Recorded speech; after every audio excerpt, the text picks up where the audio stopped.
The topic of the show is identifying the Eagles' biggest weaknesses. Let's start right there. Jose, what do you think their biggest weakness on defense is? Eagles' biggest weakness. Yeah, it's definitely not that defensive front. It's probably going to have to be. I feel like I'm copying and pasting my game plan from last week, which is basically I thought they could take advantage of those linebackers, and well, not last week I said secondary, but I also thought the linebackers could be taken advantage of as well. But this week especially, their linebackers, like, I mean, there's no one of real like notability. Right on that. Oh, you're not a big Kazir White guy. You're not a big TJ Edwards guy. Yeah, I'm not. I mean, the same thing last week, right? Leighton Vander Esch, Yeah. But no, Vander Esch looked better than I thought he ever did. Yeah. So I think they could be had. I think they'd be had because I think pretty much they're not going to really be able to handle or match well with George Kittle, no matter how it's going to be, whether it's like in the zone or especially man. George Kittle, Christian McCaffrey. Maybe we see a little more Kyle Juszczyk. I was a little surprised you didn't see enough of that anyway. So I think that's something where they can attack them defensively. Hopefully they can find ways to get, soft spots of the zone attacked because, God forbid they struggled last week against the Cowboys. So hopefully it's something that they could key in on and figure out a way to circumvent that pass rush while also attacking them and find those soft spots. Yeah, the run game is the issue, right? Like statistically, the Eagles are not great at stopping the run. And if you watch the game against the Giants a few days ago, it was interesting. They actually did a very good job against Saquon Barkley, except for one long run that they gave up. So Barkley's numbers look good. So it seems like with the Niners, what you got to do against Philly is you have to commit to the run, because if you do, they'll give up long ones and your numbers will come out looking good at the end of the day. Right. What's crazy about the Eagles is it feels like, they know that everyone wants to attack them that way, right? Because their pass rush is great. Their corners are great. Their safeties are great. What are you going to do? Run. So they're expecting it. You know what I mean? It feels like kind of like what happened last week against Dallas. Everyone knew the Niners didn't want to drop back and pass against that pass rush. Everyone knew the Niners wanted to run the ball. Dallas shut it down in the first half, and that's a little concerning heading into this game because you could argue that Dallas got tired in their fourth consecutive road game. Philly looks rested. I think the only thing, they got rested. They have an extra day. I'm kind of happy no one's complaining about that, like with the Cowboys last week. I know, right?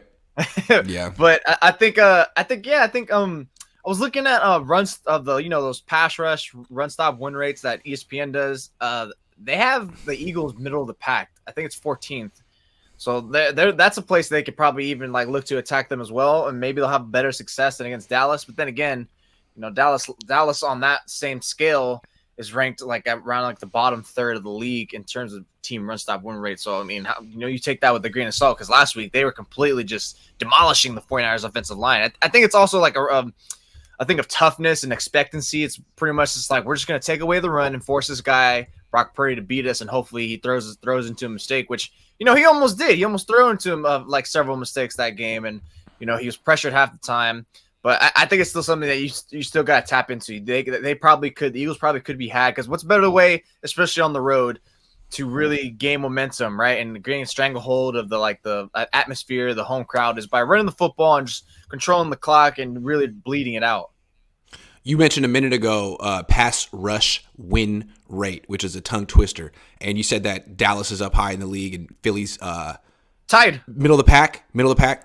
Pass rush, no. Pass rush tied. Run stop win rate, they're middle of the pack. Okay. Well, what's interesting about Philly, like their pass rush is arguably better than Dallas's. I mean, they have 4 guys who win most of the time on the field, and like pass rush win rate is an interesting stat. Another stat that's interesting is like average distance away from the quarterback when the ball is released, and that kind of shows how well a team collapses the pocket.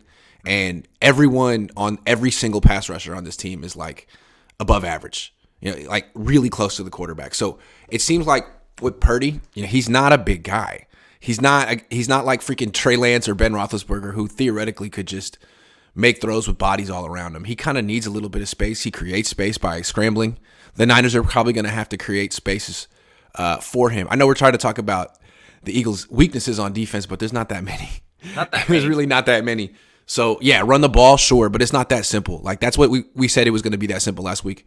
And the Niners ended up scoring 19 points. So if they just say, hey, we're going to run the ball and it's going to be that easy, they're going to score 20 points and lose. Mm-hmm. They got to have like some more creative ways of doing things here. Another thing, I guess this isn't really part of it, but like they can't play. They were so damn conservative last week, playing for field goals and stuff. Like they need to really attack Philly because, frankly, they're probably not as good as Philly.